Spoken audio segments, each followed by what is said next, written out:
രാജ്യത്തിന്റെ പല ഭാഗത്തു നിന്നും രോഗികളുമായി ഡൽഹി എയിംസിലെത്തിയ നൂറുകണക്കിന് പേർ ആശുപത്രിയിലെ സൗകര്യക്കുറവ് കാരണം തെരുവിലാണ് ഉറങ്ങാറ്.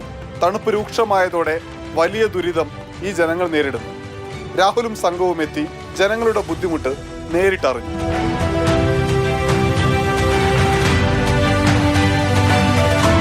यहाँ पे सब बिहार से लोग आ रहे हैं, यूपी से लोग आ रहे हैं, असम से लोग आ रहे हैं, तो मतलब सब जगह सिस्टम फेल कर रहा है और यहाँ भी रास्ता नहीं खुल रहा है.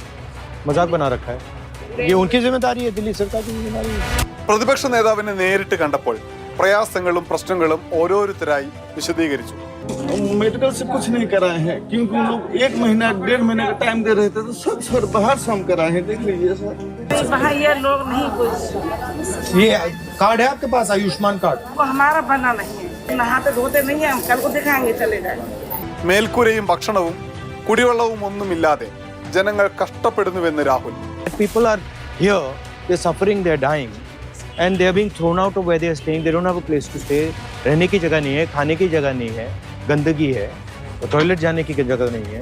ഡൽഹി തിരഞ്ഞെടുപ്പ് പ്രചാരണ സമയത്ത് വലിയ അവകാശവാദങ്ങളും പ്രഖ്യാപനങ്ങളുമാണ് BJPയും ആം ആദ്മി പാർട്ടിയും നടത്തുന്നത്.